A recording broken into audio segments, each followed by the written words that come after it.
Olá, meu nome é Rodrigo. Vou agora fazer a apresentação do meu projeto, do meu trabalho de conclusão de curso, intitulado Projeto de um Regulador Linear do tipo Low Dropout com alta rejeição de fonte na tecnologia TSMC 180 nanômetros. Teve como orientador o professor Rafael e como co-orientador o professor Antônio, que foi quem trouxe esse tema. Primeiramente no roteiro, aqui primeiro na motivação. Eu vou falar o que me levou a fazer esse projeto e por que ele é importante na vida de um estudante, do estudante não, de um engenheiro eletricista, principalmente quem vai trabalhar com circuito integrado. E também vou falar os objetivos do trabalho. Depois, aí no capítulo 2, vou falar sobre alguns reguladores lineares LDOs. Algumas características deles, a revisão bibliográfica sobre esses reguladores. No terceira parte da apresentação, vou falar sobre o que me levou a definir essa topologia, a topologia que eu usei. No 4, eu vou implementar a topologia a nível de transistor, ou seja, eu vou calcular as geometrias de cada transistor da topologia. Na parte 5, eu vou mostrar alguns resultados e sumarizados em uma tabela e comparar com outros. E nas considerações finais, falarei brevemente sobre algumas melhorias que podem ser realizadas.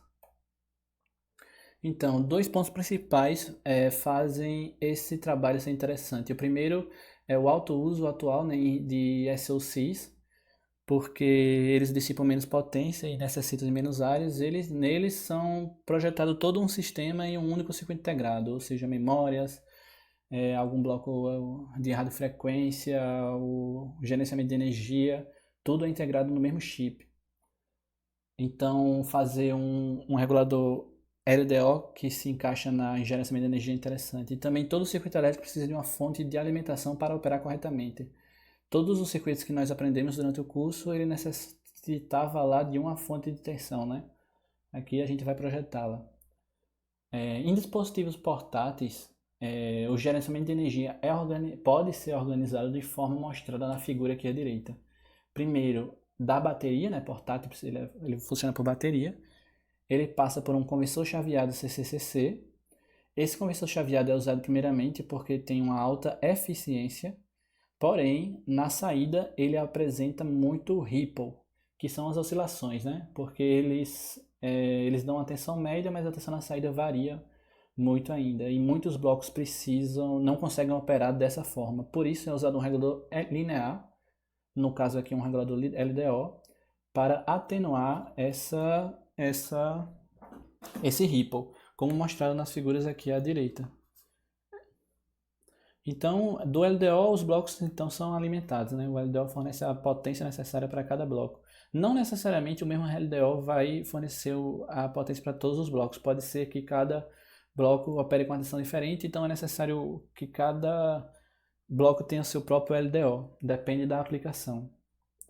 Então, o objetivo geral desse trabalho é projetar um regulador LDO que possa ser aplicado em System on Chip. E o objetivo específico é que esse LDO vai ser usado o virtuoso da Cadence, que a gente tem acesso, e ele deve apresentar um alto ripple na entrada. E também esse projeto será validado através de simulações por interface gráfica. Aqui tem a estrutura típica de um regulador LDO. Podemos ver um transistor de passagem, um elemento de passagem, e um elemento de passagem que deverá conduzir a corrente de carga. Tem uma capacitor na saída, que não necessariamente é um capacitor, pode ser uma capacitância parasita. Quando existe alteração na corrente de carga, a tensão na saída variará. Para que ela não haja variações nela, é usado uma malha de realimentação que pega uma fração dessa tensão de saída e realimenta para um amplificador operacional. No contexto de reguladores lineares, ele é chamado de amplificador de erro, que compara essa fração com uma tensão de referência. Então, ele altera a tensão na porta do elemento de passagem, aqui um PMOS, né? E altera assim sua condutividade, para que a tensão na saída continue constante. Essa é a operação básica de um regulador linear, e aqui já é mostrado a de um LDO. A tensão na saída, para ter um valor fixo, é necessário que a tensão de referência seja bem estabelecida, bem projetada e que os resistores tenham valores de projeto corretos. Isso é mostrado apenas porque, caso um desses parâmetros sofra alguma alteração, a tensão na saída sofrerá a alteração também.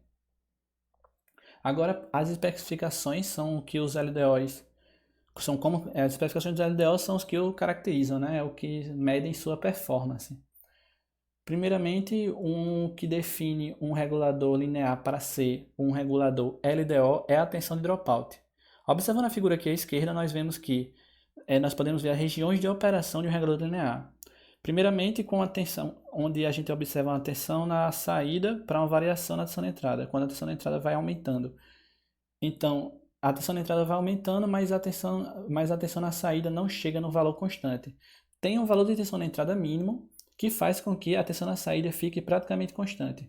Esse valor de tensão, a diferença entre o valor de tensão de entrada e a tensão na saída é conhecida como a tensão dropout.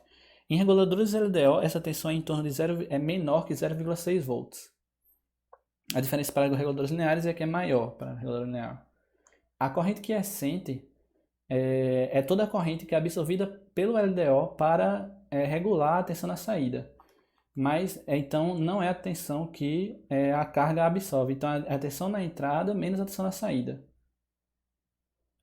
Com esses dois parâmetros, nós podemos calcular a eficiência, onde observamos que, diminuindo a tensão de dropout e diminuindo a corrente quiescente, nós aumentamos a eficiência. Essa diminuição na tensão de dropout é que faz reguladores LDO ser preferido do que reguladores lineares. O coeficiente de temperatura, ele mede a variação na saída para uma variação da temperatura. Não será mostrado o resultado dele, mas aqui é falado rapidamente porque ele é importante. É uma medição importante em LDOs. No nosso caso, como só existe simulação, dificulta o número real. Então, outras especificações em regime estacionário são aquelas especificações em que, dada alguma alteração em algum parâmetro do LDO, a tensão na saída será será medida a alteração na tensão de saída até que ela seja estável. Então, a regulação de carga mede a variação na tensão de saída para uma variação na corrente de carga, como mostrado aí. E aí está o resultado dela, menos 1 sobre Gm, a transcondutância do elemento de passagem, o ganho do amplificador de erro e o fator de realimentação, como mostrado como calcular aqui embaixo. A regulação de linha mede a variação na tensão na saída para uma variação na tensão na entrada. Observe que tanto a variação na a regulação de linha quanto a regulação de carga pode ser melhorada aumentando o ganho do amplificador de erro. O parâmetro que será melhorado nesse projeto é a rejeição de fonte, em inglês Power Supply Rejection. Ele mensura a capacidade do regulador de atenuar o ripple em regime permanente presente na tensão de entrada. Então, aquele ripple que o conversor chaveado insere no LDO tem que ser atenuado, e é essa medição aqui. Caso nós temos conhecimento de qual é a frequência, né, que esse ripple é chaveado, então o LDO tem que apresentar uma alta PSR nessa frequência. O ruído é uma característica que mensura todo o ruído presente na saída, que é inserida unicamente pelos componentes do LDO. Unicamente presente pelo componente do LDO, que não é então considerado algum ruído na entrada, por exemplo. As especificações de regime transitório são a transiente de carga e transiente de linha. Os principais métricas que são informadas pelos fabricantes do LDO são mostradas aqui embaixo, que são as variações na tensão, quando há uma variação. Por exemplo, aqui é mostrado o transiente de carga. Quando há uma variação na corrente de carga, a variação na tensão e o tempo de assentamento dele, assim como para uma variação da corrente máxima para a mínima, mostrado aqui. Aqui podemos ver que caso a capacitância na saída seja baixa, haverá uma grande variação na tensão de saída. Aqui é apenas mostrado o transiente de carga, mas os mesmos parâmetros devem ser analisados para o transiente de linha. LDOs também podem ser divididos em relação à sua compensação, que pode ser externa e interna. A compensação externa utiliza um capacitor discreto na saída do LDO, ou seja, você projeta ele integrado e usa um capacitor discreto na saída para compensar o sistema. Como o circuito é realimentado, a compensação é um ponto importante. E na compensação interna, esse capacitor aqui, ele é um capacitor parasita. Ou seja, não é uma capacitância, não é um capacitor usado, é uma capacitância parasita presente na linha de saída. Então, a compensação interna é necessária para que o LDO seja aplicado em System on Chip, porque são com eles que... Porque não é possível integrar um capacitor muito grande, né? Por isso que ele é discreto. Então, esse projeto vai focar na compensação interna. Então, agora para definir a topologia, os fatores que levaram à definição foi o estado da arte, foi tentado melhorar PSR e ruído, e os dispositivos presentes na tecnologia. No estado da arte, foi visto que muitos LDOs são realmente para SOC, como é o objetivo desse projeto, e a maioria são compensados internamente.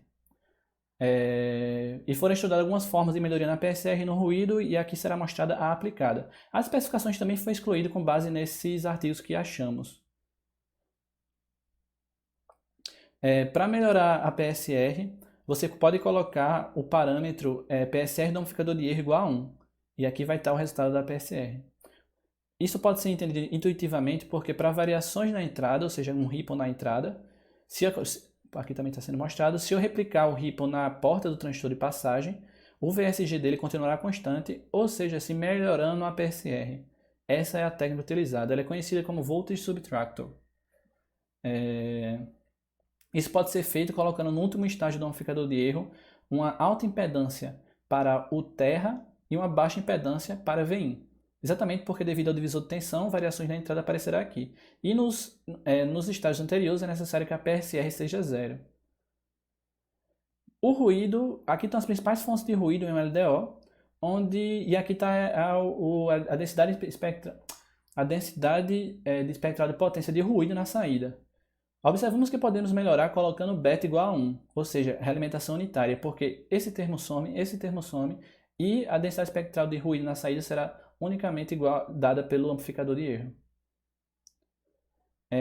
Sobre o comportamento dos dispositivos na tecnologia utilizada, foram estudados todos os dispositivos e esses eram nossas possíveis escolhas.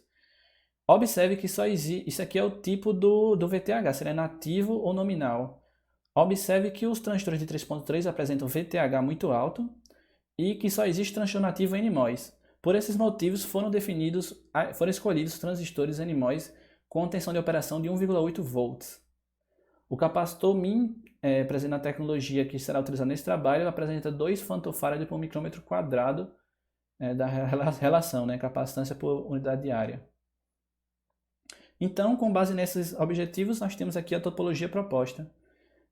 Nela, aqui é mostrado o primeiro estágio, que é um folded cascode, que é um amplificador de transcondutância, um operacional de transcondutância.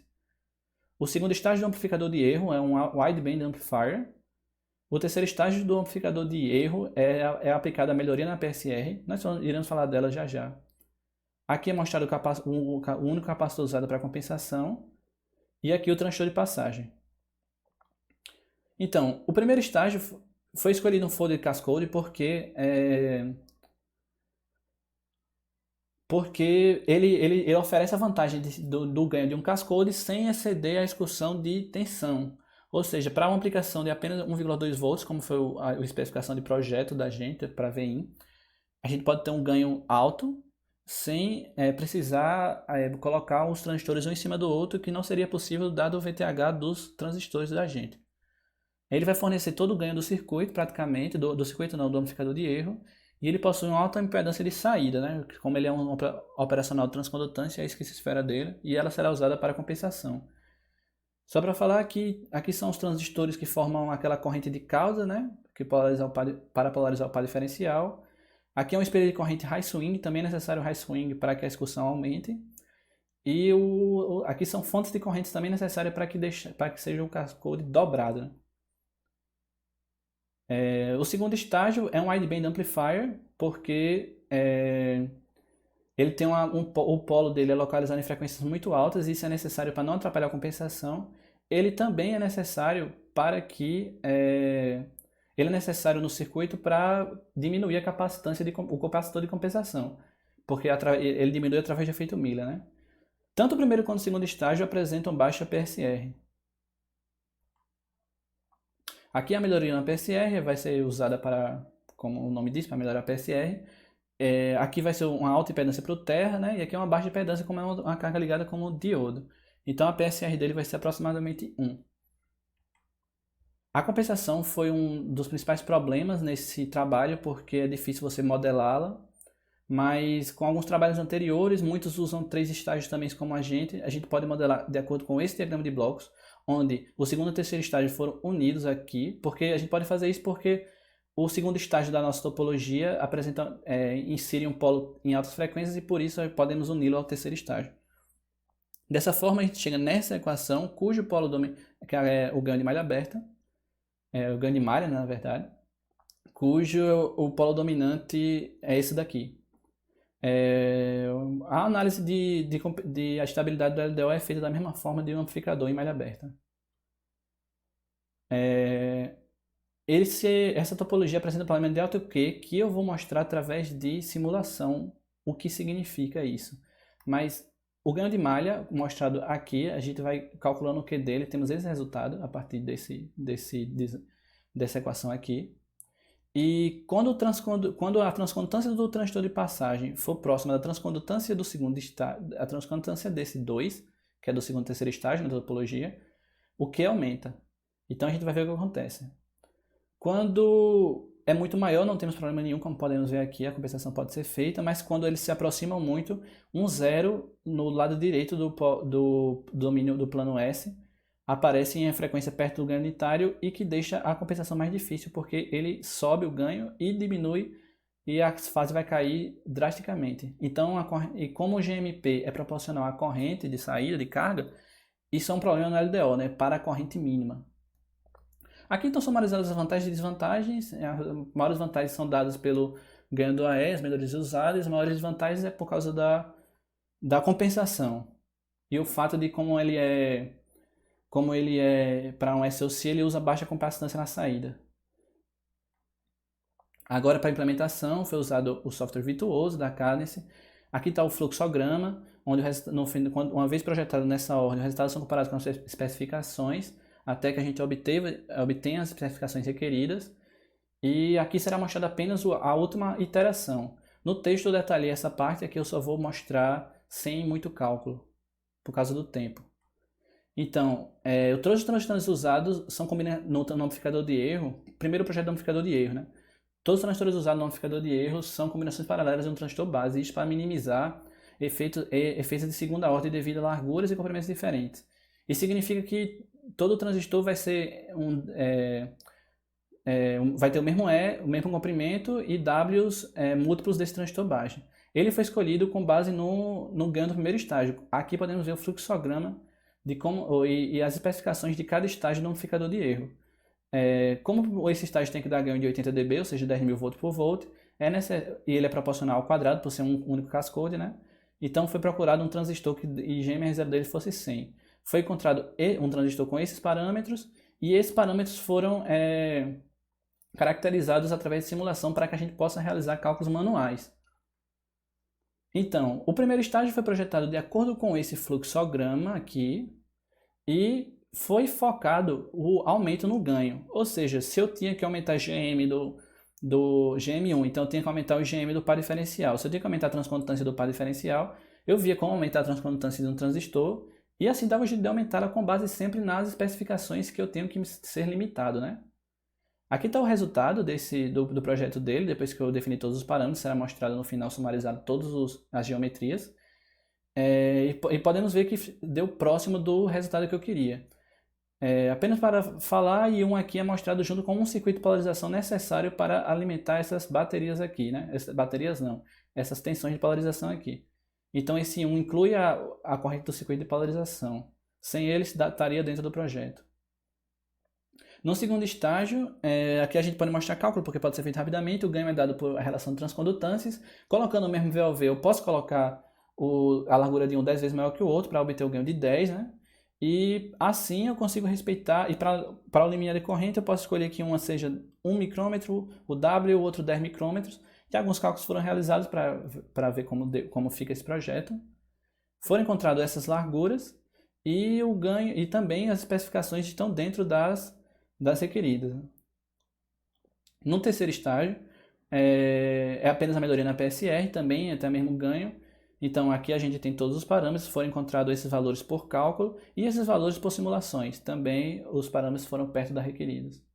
Aqui estão sumarizados todos os tamanhos dos transistores, que também está no texto, né? E aqui podemos ver que chegamos em valores bem próximos do valor-alvo para o projeto do amplificador de erro. Agora o transistor de passagem, primeiro foi usado comprimento mínimo para minimizar a área dele, e foi variado a largura dele para que ele pudesse fornecer 100 mA no limiar entre saturação e triodo. Isso lembrando que ele tem que ter 200 mV, né, de VSD, por causa da tensão de dropout, que a tensão de dropout é igual ao VSD dele. Aqui 1 volt, 1,2 volts, e aqui foi um valor encontrado por causa do VTH desse transistor. Não foi possível calcular esse transistor porque, como o L dele é diferente, os parâmetros são muito diferentes do que os parâmetros encontrados extraídos, né, no apêndice mostrado no texto. E por isso, com essa simulação, encontramos que a largura do transistor tem que ser 52 milímetros. Finalmente, a compensação, para fazer a compensação precisa abrir o circuito, por isso coloca uma indutância muito grande e uma capacitância para o terra. Então, foi alterando o capacitor de compensação, é um capacitor ideal, e foi observado que esse capacitor devia ter 17,4 picofarad. Depois eu fiz os cálculos necessários para colocar o capacitor real da tecnologia, como mostrado aqui. Então, com esses valores, foi encontrado a margem de fase para a corrente mínima de 51 graus e para a corrente máxima de 64 graus. Esse valor foi encontrado tentando colocar a margem de fase de pelo menos 45 graus. E a corrente mínima foi decidida para que ele não apresentasse tanto problema de decay. Observamos que aqui ele começa a apresentar. E a capacitância de saída foi dada porque alguns trabalhos apresentam... primeiro, é uma capacitância parasita, né? E alguns trabalhos informam que não vai ter capacitância parasita acima de 100 picofarads. Caso o trabalho da gente fosse direcionado, poderia projetar para a capacitância em que nosso LDL tivesse uma aplicação mesmo. Aqui está o circuito complexo, só queria ressaltar a tensão de referência e a corrente de referência para o circuito de polarização. Os resultados serão sumarizados no fim, apenas alguns serão mostrados aqui. Por exemplo, aqui é um resultado da resposta transiente de carga. Foi colocada a carga como um espelho de corrente, com a corrente dele variando, né? E colocada uma capacitância parasita na saída. Aí assim foi observado que foi observado os parâmetros necessários, que é o tempo de assentamento e a variação na tensão. E observe que o tempo de assentamento para a máxima para a mínima é muito menor. Isso se deve porque não existe, não é simétrico a corrente em que carrega o capacitor parasita no transistor de passagem e descarrega. Aqui é a PSR, que era o que a gente queria melhorar. A gente conseguiu resultados muito bons, como vamos comparar com outros. Também para a corrente máxima e mínima, a gente tem que analisar normalmente para a corrente máxima, que é o pior caso, como mostrado aqui. Foi obtida em menos 53 dB em 100K. Normalmente é 100K que é mostrado esse parâmetro. Então, aqui é uma tabela sumarizando todos os resultados e comparando com alguns outros trabalhos. Observe que a regulação de carga deu bem melhor do que os seus trabalhos, isso é dado pelo alto ganho do amplificador de erro. A regulação de linha também. A PSR também ficou melhor do que outro que usou a mesma técnica que usaram nesse trabalho, mas pior do que outro que usou uma técnica que melhora a PSR em frequências mais altas. A técnica usada aqui melhora a PSR para a frequência mais baixa. Observe que o capacitor de compensação foi um pouco alto comparado aos outros, e por isso, talvez, dependendo da aplicação, mudar a técnica de compensação seja uma necessidade. Então, nos trabalhos futuros deve ser feito o layout do regulador para poder caracterizar experimentalmente, projetar a tensão e corrente de referência para que ele seja totalmente integrado e não precise de nenhuma tensão e corrente externa, e utilizar uma técnica, e talvez utilizar uma técnica de compensação diferente para diminuir o capacitor utilizado.